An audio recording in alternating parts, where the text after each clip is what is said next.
राधे। जय श्री कृष्णा।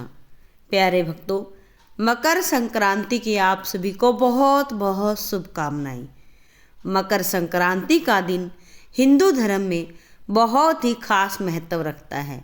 मकर संक्रांति से बहुत सारे नियम लिए जाते हैं, जिनमें से कुछ नियम ऐसे हैं जो कथा सुनी जाती हैं। धर्मराज की कथा, धरती माता की कथा, बहुत सारी ऐसी कथाएं हैं, बहुत सारे ऐसे नियम हैं जिनका नियम लिया जाता है 1 साल के लिए, 6 महीने के लिए और 7 दिन के लिए। आज हम सुनेंगे मकर संक्रांति के दिन सुनी जाने वाली धर्मराज जी की एक पौराणिक कथा, जो आपको सुनने मात्र से ही स्वर्ग की प्राप्ति कराएगी। और कथा सुनने वाला हुकारा बीच बीच में जरूर भरते रहें, इससे भी आपको पुण्य फल की प्राप्ति होगी और आपको कथा सुनने का पुण्य फल प्राप्त हो जाएगा। कथा को अधूरा बिल्कुल नहीं छोड़ें, क्योंकि धर्मराज की ये कथा है। अगर आपने इस कथा को सुन लिया तो आपका लेखा लिखा जाएगा। आइए सुनते हैं धर्मराज जी की एक पौराणिक कथा। बहुत समय पहले की बात है। किसी राज्य में विष्णु सेवक हरिदास और उनकी पत्नी गुणवती रहते थे। गुणवती बहुत ही सुशील और भगवान विष्णु की परम भक्त थी। वो एक पतिव्रता स्त्री थी।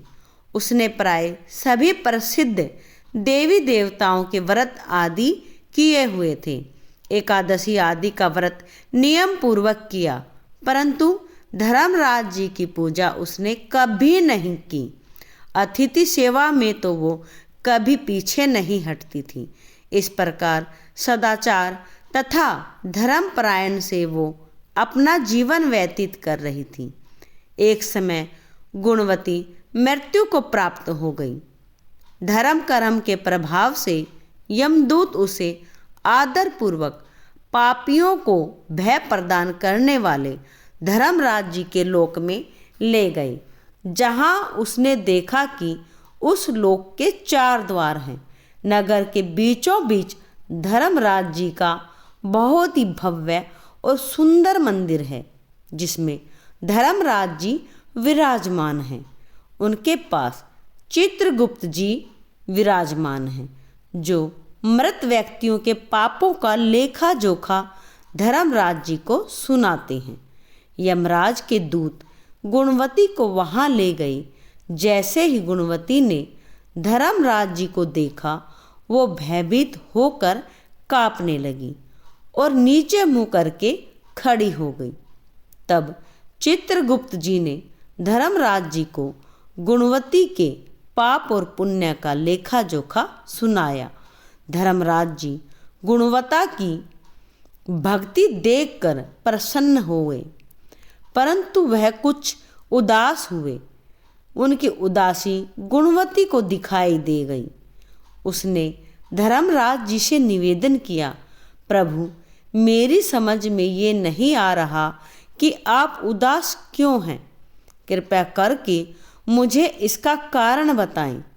तब धर्मराज जी ने कहा, हे देवी, तुमने जप तप व्रत दान आदि सभी देवताओं को संतुष्ट किया, ये सब करके, परंतु मेरे नाम का तुमने कभी भी कोई भी दान पुण्य व्रत आदि नहीं किया।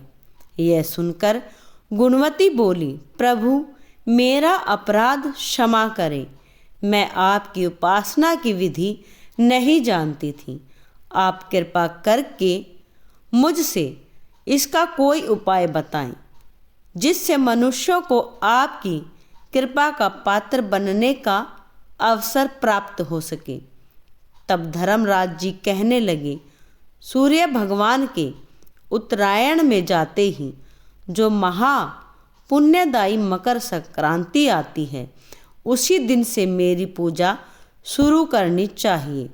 इस प्रकार साल भर मेरी कथा सुनने से और मेरी पूजा आदि कर दान पुण्य देने से व्यक्ति के सभी प्रकार के दुख समाप्त हो जाते हैं, कष्टों से मुक्त हो जाता है। फिर वह व्यक्ति मेरे पास सदा ही सुखी रहता है। यह सुनकर गुणवती ने धर्मराज जी से प्रार्थना की, हे प्रभु, यदि मेरी ऐसी दशा है तो मुझे इन यमदूतों से छुड़ाकर फिर से संसार में वापस भेज दीजिए, जिससे मैं आपकी कथा का प्रचार कर सकूं। गुणवती की यह प्रार्थना सुनकर धर्मराज जी ने गुणवती को धरती लोक पर वापस भेज दिया। उसी समय गुणवती के मृत शरीर में प्राण वापस आ गए। उसके पुत्र बोले, हमारी माता फिर से जीवित हो गई। इसके बाद गुणवती ने अपने पति और पुत्रों से धर्मराज जी की सारी बातें बता दी। गुणवती ने अपने पति और पुत्रों के साथ मकर संक्रांति के दिन से पूरे विधि विधान से धर्मराज जी की प्रतिदिन पूजा और कथा करना आरंभ कर दिया और साथ ही दान और पुण्य जैसे कर्म करने भी शुरू कर दिए। इस प्रकार गुणवती ने साल भर कथा सुनी और वह सभी सुखों को भोगने के बाद जब मृत्यु को प्राप्त हुई तो स्वर्ग में देवताओं ने गुणवती का आदर सत्कार किया। हे धर्मराज जी, इस कथा को कहते और सुनते और हुकारा भरते सब पर अपनी कृपा बनाए रखिएगा। जैसे आपने गुणवती पर कृपा की वैसे ही सभी भक्तों पर कृपा जरूर करिएगा।